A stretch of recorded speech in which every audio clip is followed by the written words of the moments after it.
You're safe tonight, he said. I'm awake. I'll monitor everything. I wanted to argue. To say he needed sleep. But I was too tired, too broken, too grateful. I nodded and went back to the guest room. Before closing the door, I looked at him once more. Ryan? Yes? Thank you for not giving up. He gave a soft, reassuring smile. I'm not giving up on you, Emily. Not now. Not ever. I closed the door gently. For the first time in days, I felt a sliver of hope. But that hope shattered the moment I noticed something on the pillow. A small piece of paper. Lavender-colored. Handwritten. One word. Found you. My scream caught in my throat. She had been here. Inside Ryan's safe house. And she wasn't done. Not even close. For a moment, my body forgot how to move. I stood frozen, my fingers gripping the edge of the pillow so tightly my knuckles went white. The lavender paper lay there, soft and delicate, like it didn't carry a threat capable of stopping a heartbeat. But the word written on it. Found you. That word felt like a knife pressed gently against my skin. Someone had been in this room. Someone had been inches from where I was supposed to sleep. And that someone was Sophia. A cold shiver crawled up my spine, settling at the base of my neck. I forced myself to breathe, but the air tasted wrong, like something had been disturbed. Violated. Contaminated. My voice cracked as I whispered. Ryan. The door swung open instantly. Emily, what happened? I held the note out with a shaking hand. His face changed. Not panic. Not fear. Something colder. Sharper. A protective anger I had never seen in him before. Where did you find this? He asked, his voice low. On the pillow, I whispered. Ryan, she was in here. He scanned the room carefully, corners, windows, vents, the floor. Then he checked under the bed. Then the closet. Nothing. But the silence between us grew heavy. Because we both understood. If she had left a note, she hadn't been here minutes ago. She had been here earlier. Before we arrived. Or worse. While we were here. My heart began beating so fast it felt like it might bruise my ribs. Ryan stood up, the note clenched tightly in his hand. Emily, he said slowly, I need you to listen carefully. I nodded even though my legs felt unstable. She's been planning this for a long time. Longer than we thought. I swallowed hard. She found your safe house. He nodded grimly. And she wanted us to know she found it. A tremor spread through my chest. Ryan, what does she want from me? He didn't answer immediately. Instead, he stepped closer, placing a steady hand on my shoulder. She wants control, he finally said. And she wants to rewrite why. Our reality until you break. I can't keep living like this, I whispered. I feel like I'm losing myself. You're not. His voice was firm. I won't let you. He pulled out his phone and made a quick call, no greeting, no explanation, just sharp instructions. Activate the perimeter feed. Now. I need the street cams. And exclusive access. Lock out all secondary requests. He hung up and turned back to me. You're staying in the living room tonight, he said. Where I can see you. I didn't argue. I didn't have the strength. A fearful night. Ryan set up blankets on the couch for me, positioning it so he had a clear view from the chair opposite. He kept his laptop open, screens glowing with camera feeds and data streams. Every few seconds, he checked the windows. I curled under the blanket, knees pulled to my chest, staring at the dim ceiling. Ryan, what if she gets in again? She won't, he said calmly. How do you know? He paused. For a very short moment. Then. Because I'm awake. And I'm watching. His voice was steady, but I could see the tension in his jaw, the way his shoulders were locked. He was scared too. But he was trying not to show it. I lay there for a long time, listening to the soft hum of his laptop and the occasional click of him switching camera angles. Minutes stretched into hours. Eventually, exhaustion began to blur the edges of my vision. I drifted into a half-sleep, slight, fragile, like a thin sheet over a shaking body. And then I heard it. A sound. Soft. Faint. Barely there. A tap. On glass. My breath stopped. I didn't move. Didn't blink. Another tap. I turned my head slowly toward the window behind Ryan. The curtains were drawn, but not tightly enough. A thin, dark silhouette stood outside. Very still. Very close. Its outline visible between the small gap in the fabric. I felt my heart climb into my throat. "Ryan," I whispered. He looked up immediately. "What?" I pointed with a trembling hand. "The window." He didn't turn fast. He turned slowly. Silently. The silhouette didn't move. Ryan's eyes narrowed, his jaw tightening as he reached for something under the table, a flashlight. He flicked it on and walked toward the window. But just before he reached it, the silhouette abruptly slid out of view. Gone. Ryan threw open the door and stepped outside, scanning the darkness with the light. The beam cut across the yard, the sidewalk, the shadows between the trees. Nobody. Nothing. He stepped further into the yard. "Ryan," my voice shook. "Come back inside." He didn't answer. He was too focused. After a long moment, he returned and locked the door, double-checking it and pulling the curtains tight. "It was her, wasn't it?" I whispered. "Yes." "A beat. And she's getting bolder." I pulled the blanket tighter around myself. "I don't understand how she found us." Ryan exhaled slowly. "She's not following your phone. Not your car. Not your building." "Then how?" His eyes darkened. "She's following you." My breath caught. Every pattern. Every habit. Every fear. "She's tracking your behavior, not your devices." I felt sick. "So what do we do?" I whispered. Ryan sat back down, leaning closer. "We break the pattern." "How?" "We make her think you've disappeared."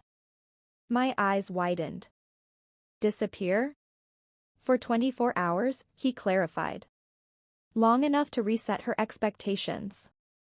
Long enough to make her slip." I hugged my knees. "And where do I go?" "Somewhere she'd never expect." He paused. "Somewhere even I wouldn't pick." I stared at him, feeling panic rise in my chest.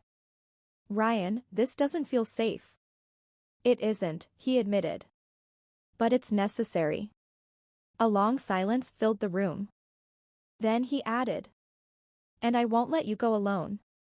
Those words steadied me. For exactly 3 seconds. Because my phone buzzed again. Ryan snatched it before I could touch it. His face went pale. I leaned closer slowly. Terrified. The new message said, "I like the blanket you're using."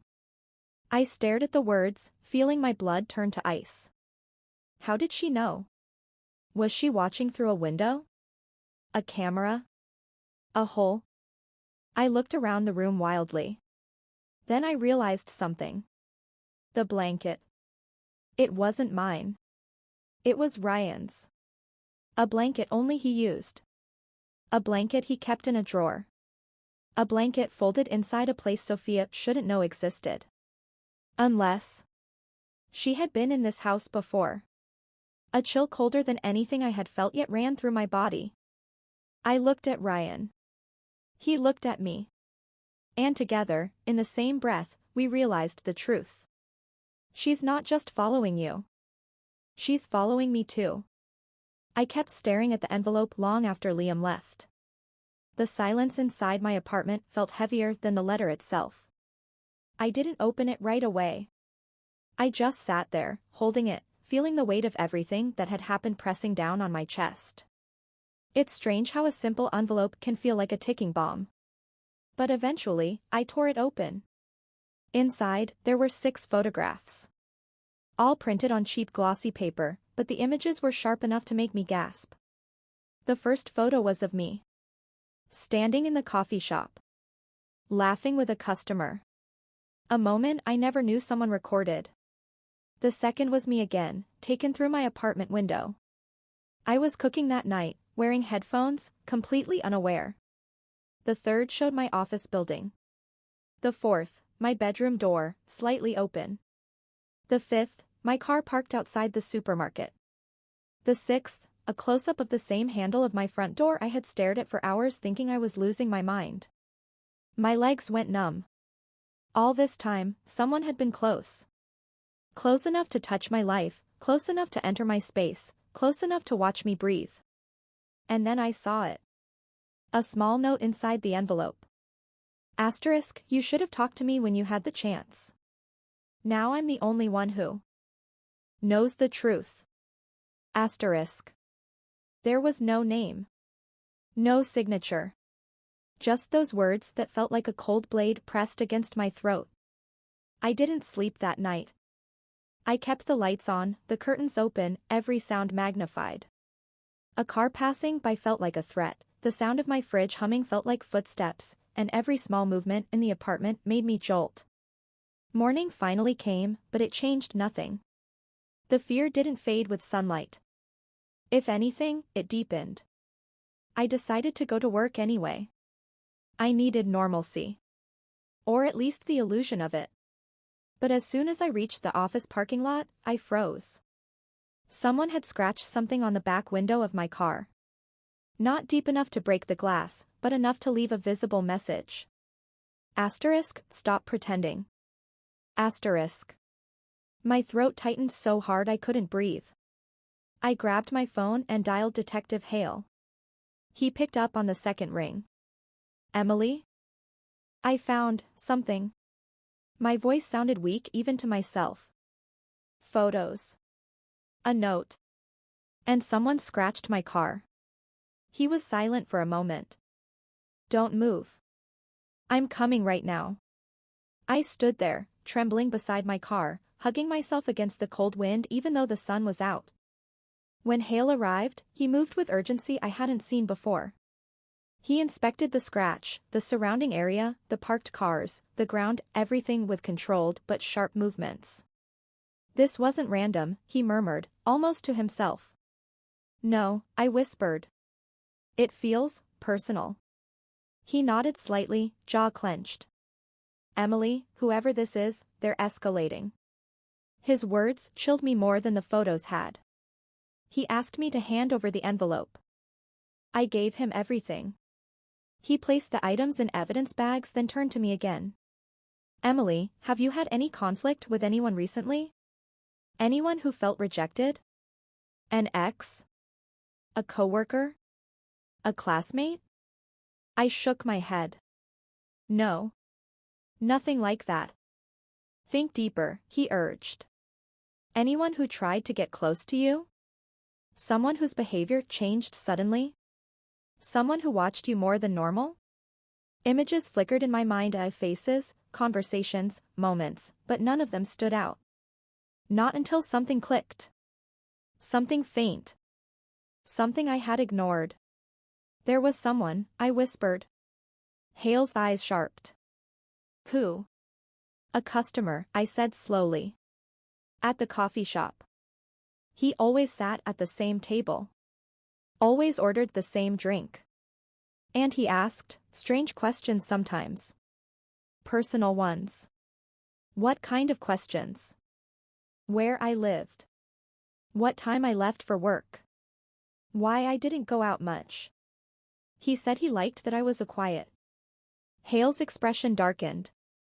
What's his name? He asked. I don't know. Because I never bothered to ask. He always paid in cash. Never created a scene. Never made me uncomfortable enough to complain. He was just there. Did anything unusual happen with him? Hale pressed. I hesitated. There was one day, after Mark died, I said. He told me. You should be careful. Some tragedies aren't accidents. I thought he was just being dramatic. Hale exhaled sharply. That isn't dramatic, that's a warning. The wind picked up, blowing my hair across my face, but I barely felt it. Everything inside me felt cold and hollow. Emily, Hale said firmly, you're not going back to your apartment. What? But. No, his tone left no room for argument. We need to keep you somewhere safe until we figure out who this man is and whether he's connected to the photos. Or to Mark. My stomach twisted. Just hearing Mark's name reopened every wound. Hale softened his voice when he saw the look on my face. I know this is overwhelming. But trust me, we're getting closer. Closer. That word should have comforted me. But instead, it scared me, because if we were getting closer, then so was he. I nodded slowly. Hale led me to his car. You'll stay in a hotel tonight. Somewhere off the grid. I'll arrange everything. I got inside, but as he walked around to the driver's side, I noticed something in the parking lot. A man. Standing across the street. Tall. Wearing a gray hoodie. His hands in his pockets. Watching. Not staring directly at us, but watching in a way that felt deliberate. Intentional. Too still. Too calm. Hale, I whispered. Look. He turned, quick, alert, but the moment his eyes scanned the area, the man slipped behind a passing bus and disappeared. Did you see his face? Hale asked urgently. No, just his posture, and the way he looked at me. The way he always looked at me. Hale's jaw tightened. He's getting bold. And for the first time since this nightmare began, I felt something stronger than fear. I felt hunted. I didn't realize I was shaking until the car door closed and the sound echoed around me. Hale started the engine, but he didn't pull out right away. He watched the street, his eyes sharp, scanning every figure, every shadow, every reflection in the glass windows around us. Emily, he said quietly, I need you to listen to me very carefully. Whoever that man was, if he's the same person from the coffee shop, he's not just watching you. He's tracking your patterns. He knows your habits. That makes him dangerous. I swallowed hard. I know. No, he said firmly, you don't. Not fully. This kind of behavior, it escalates. They start with photographs, then messages, then proximity. And if they don't get the reaction they want, he trailed off, his fingers tightening around the steering wheel. They take more risks. I stared out the window as he finally drove out of the parking lot. The roads blurred as we moved through the city. Everything outside looked ordinary, people walking, cars honking, buses stopping, but none of it felt safe anymore. It felt like every window held eyes, every passerby held secrets. Hale dropped his voice. I'm going to call in a surveillance team. We'll check surrounding cameras. But Emily, it's possible he already knew where you'd be today. My stomach twisted painfully. How is that possible? I didn't post anything. I didn't tell anyone. He glanced at me. Patterns don't need posts, Emily. They need time. Routine. Observation. He paused. And you, unfortunately, are predictable. His words weren't meant to blame me, but they hit hard anyway. I had lived my life quietly, thinking a quiet life meant a safe life. I was wrong. When we arrived at the hotel, Hale guided me through the lobby quickly, avoiding crowded spots, avoiding glass walls, avoiding lingering. He had already reserved a room under another name. The staff didn't ask questions, they simply handed him the key. The elevator ride felt suffocating. As soon as the doors close. I finally asked the question that had been burning in my mind. Do you think he killed Mark? Hale didn't answer at first. The lights from the passing floors reflected across his face, making his expression unreadable. Then he said softly, I think someone orchestrated what happened to Mark. And this man, he knows more than he should. My breath caught. So he's connected? I'm working with that assumption, he said. If he wasn't before, he is now. The elevator dinged. We stepped out into a quiet hallway. Hale scanned it, then motioned for me to follow. When we entered the room, he locked the door immediately and did a quick sweep, checking the bathroom, the closets, even under the bed. Only when he was satisfied did he turn to me. You need to stay here, he instructed. No leaving. No opening the door unless it's me. No phone calls except to me. I nodded, feeling small and fragile. I'll be checking the CCTV footage near your apartment, your workplace, the coffee shop, everywhere. I'll send officers to look into the customer you mentioned. Someone must have noticed something about him. He placed a small device on the table. This is a panic alarm. Press it, and it alerts me instantly. His seriousness scared me even more than the envelope had. Hale, do you think he's going to try something tonight? He hesitated, just for a second. But I saw it. He was worried. I think he's already tried something, Hale said quietly. And he's not finished. My chest tightened. After he left, the silence in the room felt unnatural, too clean, too untouched, too quiet. I sat on the edge of the bed, gripping my hands together. The walls felt like they were leaning closer. Minutes passed. Maybe hours. I couldn't tell. My mind kept replaying the man in the gray hoodie. The way he stood. The stillness. The subtle tension in his posture. Like someone waiting. Watching. Deciding. I rubbed my arms, trying to shake off the chill. A thought suddenly hit me. When was the last time I saw that customer at the coffee shop? I tried to recall. It must have been around the week Mark died. A shiver ran through me. A knock suddenly echoed through the room. I jumped so hard I nearly fell. 3 quick knocks. Not loud. Not soft. Just deliberate. Emily? Hale's voice. I exhaled shakily and hurried to the door. Hale? Yeah. It's me. Open up. I reached for the handle, then froze. Something felt wrong. The voice sounded like him, but slightly off. Like it was strained. Or imitated. My heart pounded loudly. Hale? I called out again, my voice shaking. Say something else. A pause. Then, Emily, just open the door. We need to talk. Not how he talked. Too flat. Too impatient. I stepped back from the door. Hale wouldn't talk like that, I whispered to myself. Another knock. Harder this time. Emily. Open the door. Demanding now. Cold. My breath came. In short gasps. I clutched the panic alarm and pressed it. A loud alarm beeped once, quiet but sharp, then went silent again, signaling it had gone through. The knocking stopped immediately. I didn't hear footsteps. No retreating sound. Just nothing. Then a whisper came through the door. Soft. Close.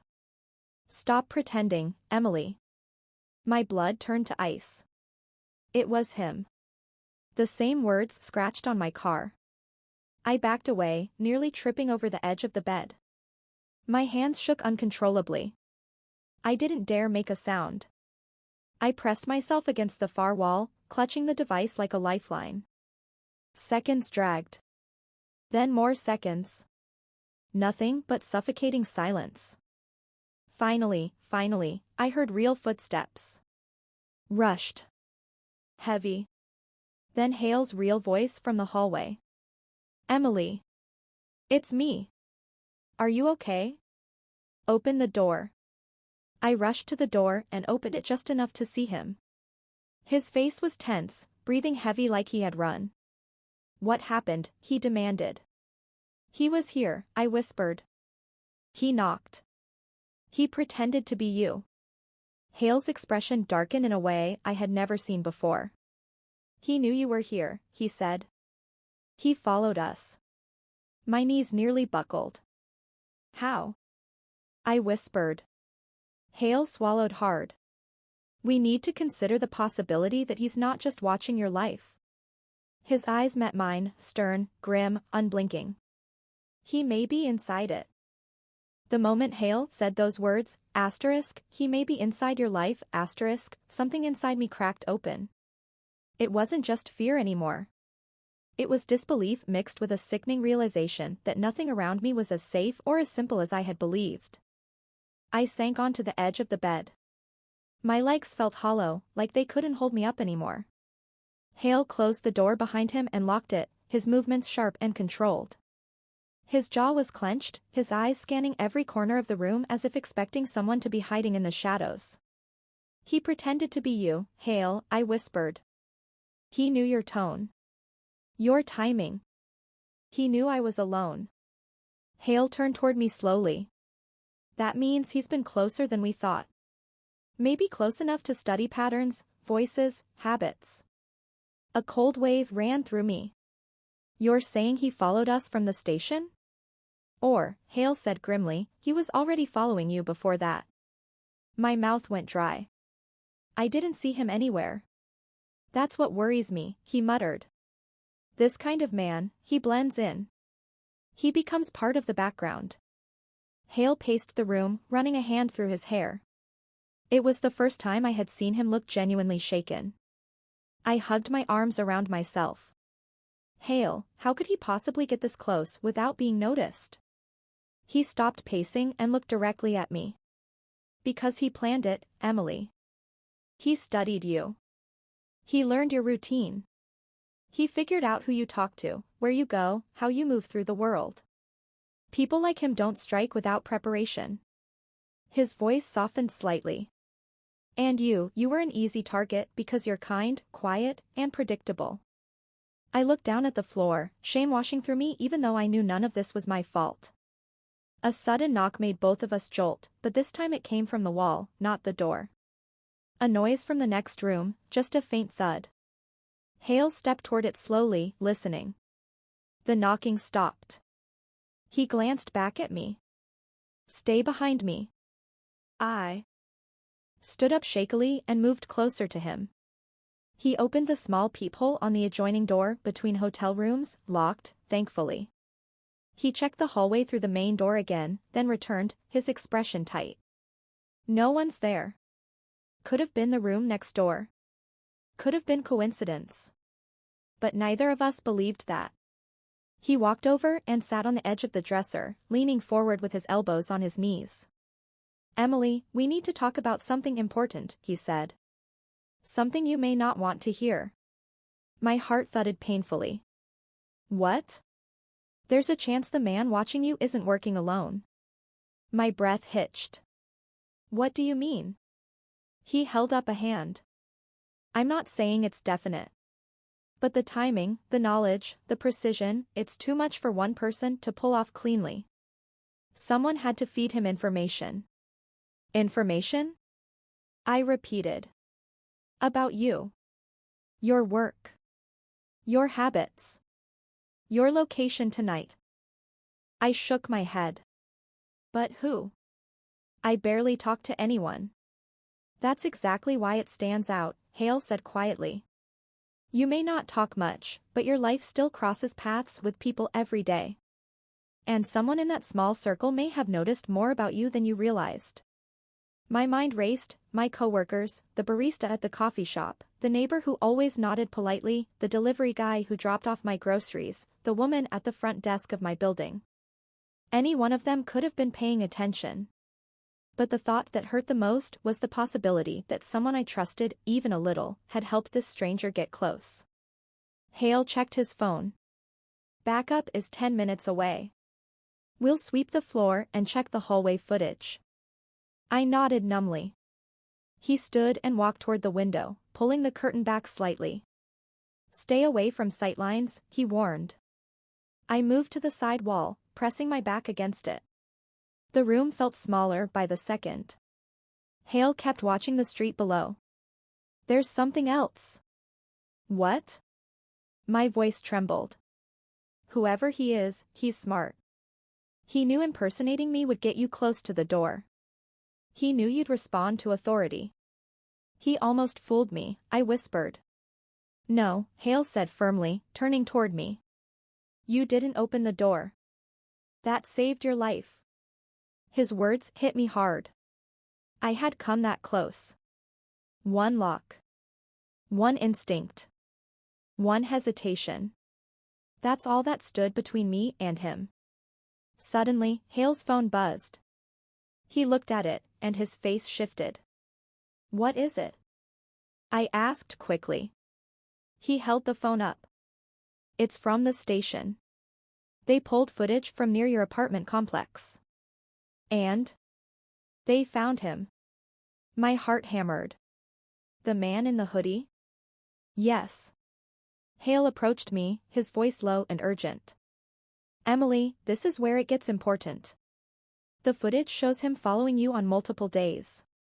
Different times. Different clothes. Sometimes at a distance, sometimes closer than you realized. My stomach dropped. How close?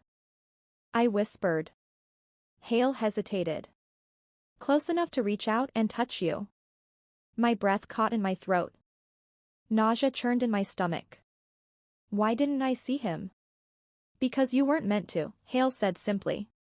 He turned his phone screen toward me, but he shielded the image slightly, preparing me. You sure you're ready to see this? He asked. I nodded, even though every part of me wanted to run. He showed me the picture. A grainy still shot. Nighttime. A streetlight flickered above. And there I was, walking toward my apartment door, fumbling for my keys. Just behind me, no more than 6 steps away. A tall figure in a gray hoodie. Head slightly tilted. Watching me. Focused. Almost studying me. My knees weakened and I grabbed the wall to steady myself. I never heard him, I whispered. I didn't feel him. He was right there. Hale nodded. He's skilled. And that's what makes this worse. I forced my eyes away from the phone. Why me, Hale? Why is he doing this?